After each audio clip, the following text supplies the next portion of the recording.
back to my channel. Today I want to go over my whole powerlifting experience, what I liked, what I didn't like, what I expected, what wasn't expected, and everything in between. So we'll start from the very beginning on how I chose my powerlifting federation. And if you're new to powerlifting, you know that powerlifting has many federations, like more than a dozen. So it can be kind of confusing when you want to choose what type of federation that you want to go into. So I'll tell you how I chose, and then you can choose for yourself.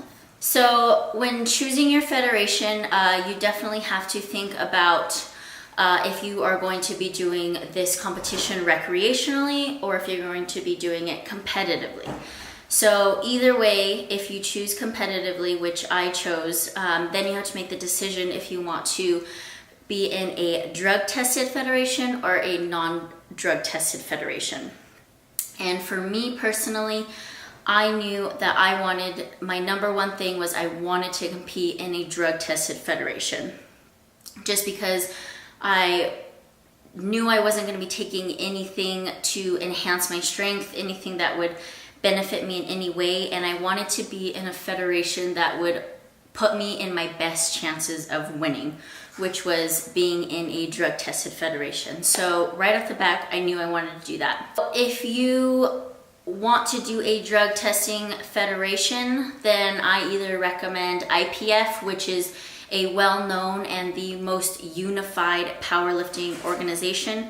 USAPL, which I competed in, is under IPF. Or if you are willing to take things that will enhance your strength and give you the best possible way of winning, then I would recommend going with a untested federation, and that would be more along the lines of like an SPF federation. So that's the number one thing for me, is how I chose that. Second was the date of it and how long I wanted to train for it. So I knew I wanted to do a local meet, so that played a big role on what federation I chose. And then also choosing the date. I knew I wanted to do a local meet, and I knew that I wanted to compete before I turned 24 so I could compete in the junior class. And so that's how I ended up choosing that. Let's move on to a little bit of the differences between IPF, USAPL, and something like SPF.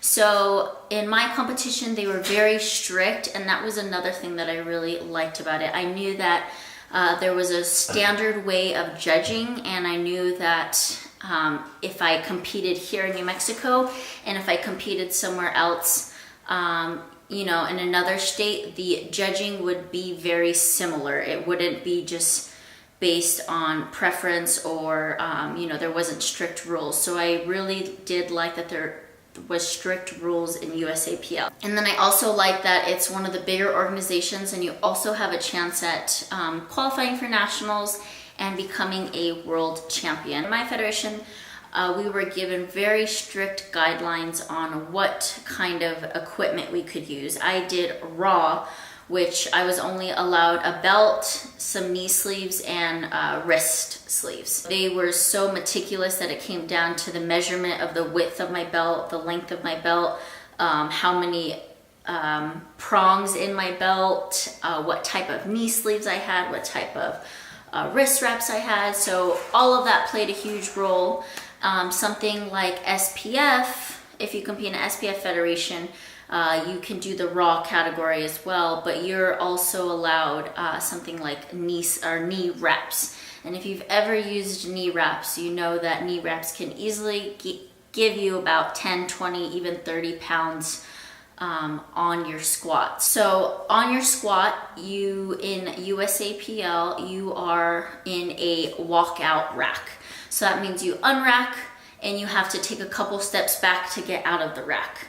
Something in SPF, they use a monolift, which is something that basically you just have to lift the bar up and the sides come out, and then you can squat right away. You don't have to take any steps.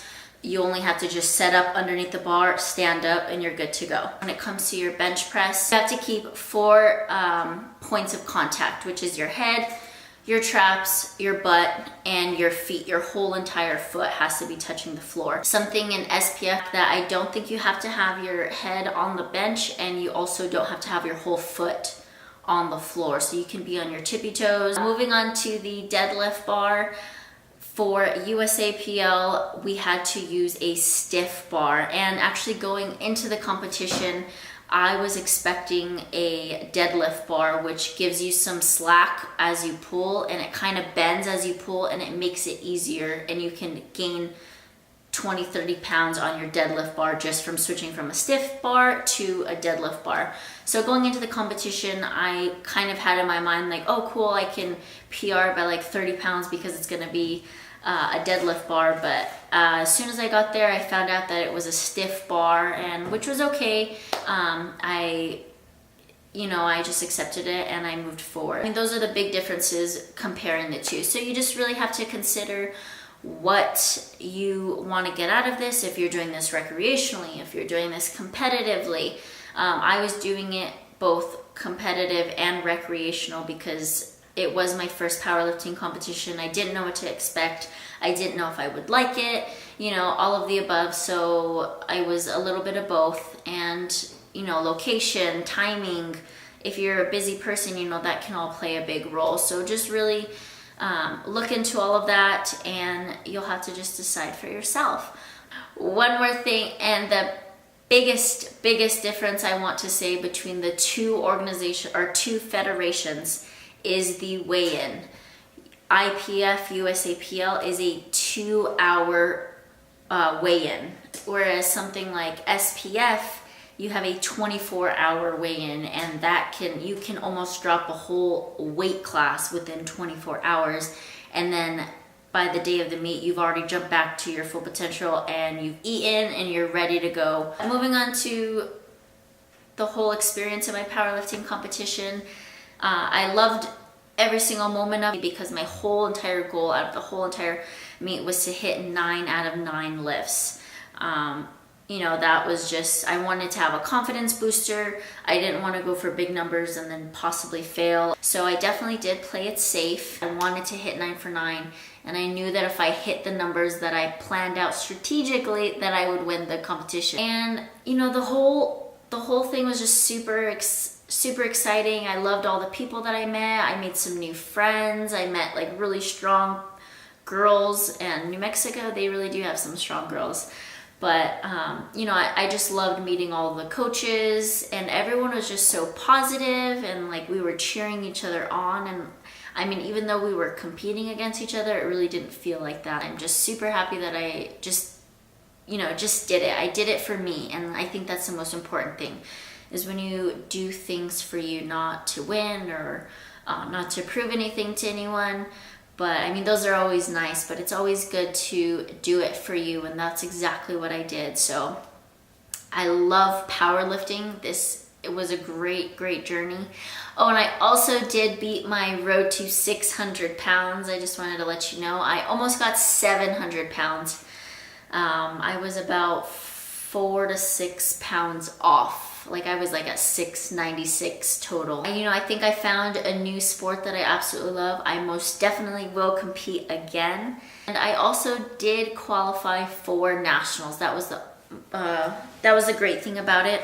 I ended up taking first in my division, which is 72 kg class for juniors, and then I placed second in open against everyone else. So that was really awesome that I did so well.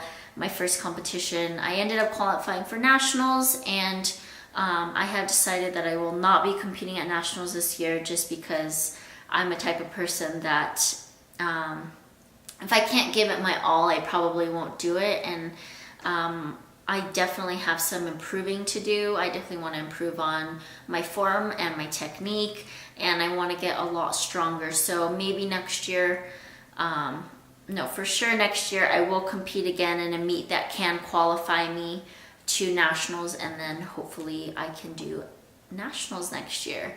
Thanks guys so much for watching. I really appreciate you guys sticking all the way to the end if you have, and I'll catch you guys next time. Please like and subscribe, and I appreciate you guys. Bye guys.